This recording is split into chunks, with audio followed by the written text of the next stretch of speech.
My name's Rusty Sitton. I'm the redneck boat guy. I build two-cylinder racing outboard boats. I build the props to go on them, and we also sail a 33-foot catamaran named See Y'all Later. Hope you enjoy the channel. All right, I want to say something about bottom design. That's a big thing for runabouts because, you know, hydroplanes, you can do a lot with the aerodynamics, packing air underneath it, but a runabout, it's going to set on the water, and you got to figure out the best way to make that happen where it's fastest. So what I found out, and actually Jimmy Campisi originally came up with the idea and was asking me about it, and we did it. There were some inherent problems that we had doing this, but and it's not new. It's not something that nobody's done. But what we thought about was, you know, when you reduce wetted surface, it's easier to push, right? So what I did and what we did back in the day, but now on this boat, I did it about here, about where this rib is. You probably can't tell it, but there's a slight break from this surface to this surface. It turns right there a little bit. And what that is, if this was sitting dead flat like it is on the table here, that's a 2-degree rise, because I want that boat setting up on a 2-degree angle. That's where it sets, where it likes to ride. And this is just totally flat to the water back here. It's not gaining. It's not, you know, it's not cupped. It's not anything. It's flat. That's a dance floor. That's what we call a dance floor. So that boat will get up there and dance on this very back end, and it's faster.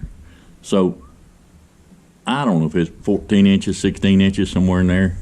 Some people run a shorter break. Some people run a long break. The longer that break is, probably the better it accelerates out. But one of the problems we had, me and Jimmy, boy, we could make a boat go fast, but we couldn't make it turn for heck because we were putting probably a little bit too much relief in the back of that runabout. And what happened there was when you go to stop, or stop, when you slow down to turn, this acts as a fulcrum, a lever point to where when the front comes down flat, now this is a relief back here, right, isn't it? So that lifts that motor out of the water, and that boat is spin out. So we had to do some things to figure out how to fix that, and we did.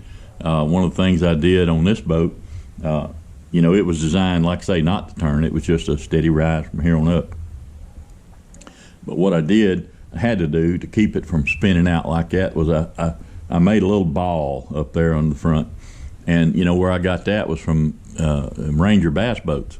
If you look at a Ranger bass boat from underneath, it's a V-bottom, you know, or a modified V-bottom. That line from the back goes straight, and up near the front, it goes down, makes a little whoop-de-doo for it. It goes up to the nose. Well, what that does is that makes a wheelbase, doesn't it? From the back of the boat to up there. So when you plant that thing in the water and turn it, now you got a little drag up here on the front that's helping pull that down. Plus it stops it from going too low in the front. And that's what me and Jimmy's first runabout did. Man, that sucker was blazing fast. But when you set it down to turn it, it just whoop around. There was no, it would lift the motor out of the water because we run so high right on the props. Anyway, I want to talk about the bottom a little bit. And like I say, this bottom is flat as a flitter. I mean, it comes, I don't know, 14, 16, 18 inches. Everybody's got their own thoughts on how much you need as far as relief back there. But if you go with a real short little relief and it's pretty steep, some people do that, and it's kind of right on the bleeding edge, you know. I like a little bit longer, just like I like a 35-inch bottom. I think that's kind of ideal, but I like a little bit longer. You can almost see the break right there.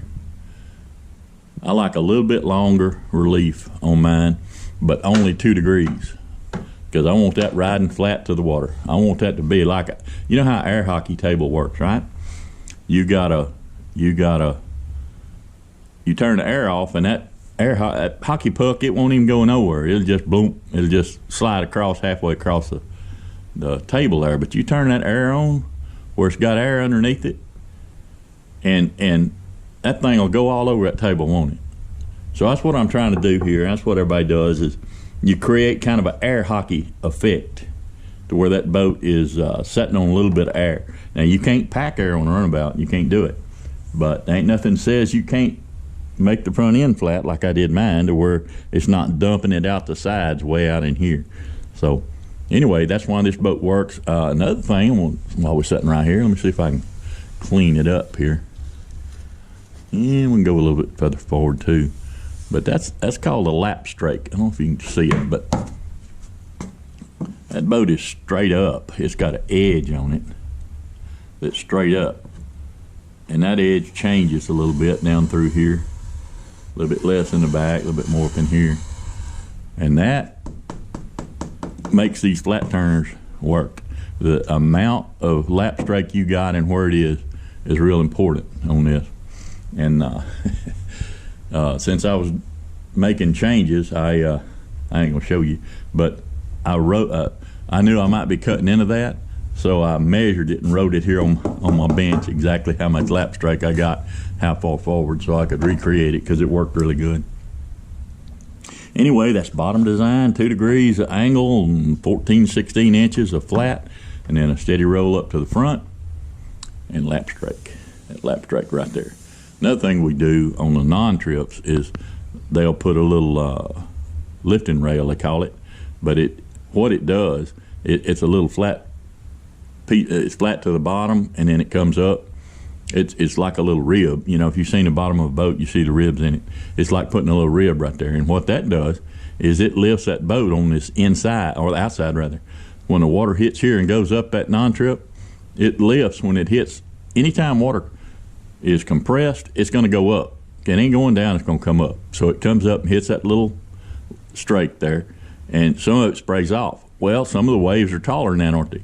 Well, they get on up here above that. But what that does, when it's totally underwater like that, that helps that boat stay up.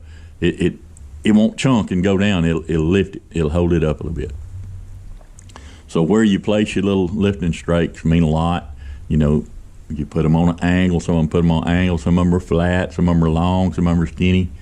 But on a runabout, it's super important to make those lap strakes work, along with where you put your little lifting strip, or I don't know what you call it, little piece of wood there that's flat on the bottom. And one other thing I found out looking at Seabold tunnel boats, we can't do it on a runabout, but you could do it on a hydro because we can't trap air. What would work better than a straight up side like this is if that side was, instead of being straight up like that, right, if it was tilted out just a little bit. But some people would call that trapping air. And if this angle came out and down just a little bit first before it went up. Because what that does, it's like taking a piece of angle iron, right? I don't know if you know what angle iron is, but it goes straight up and straight out, 90 degrees, a little piece. If you took that and turned it down a little bit and bent it down, that makes a really smooth edge to the water. Because what happens is, when water hits this edge right here, it's not instantly compressing. It breaks that water up going up into that V. If it was flat like this, it instantly compresses and causes that boat to lift right there. Because the water's going, it's going to turn it. It's going to lift. It's going to blow water down if you got an edge like that.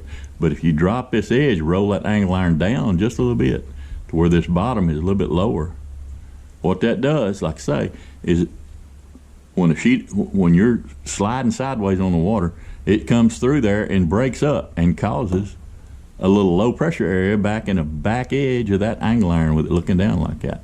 So it's not a hard hit. What it does is in the heavy waves and the heavy, when you're turning real hard, it softens this edge. You still get the grip, but it softens it a little bit if you take that angle iron and turn it down, which I couldn't do because, on a runabout, you can't trap air anywhere. It's got to be a displacement type hole. Anyway, that's some stuff I think I know about that.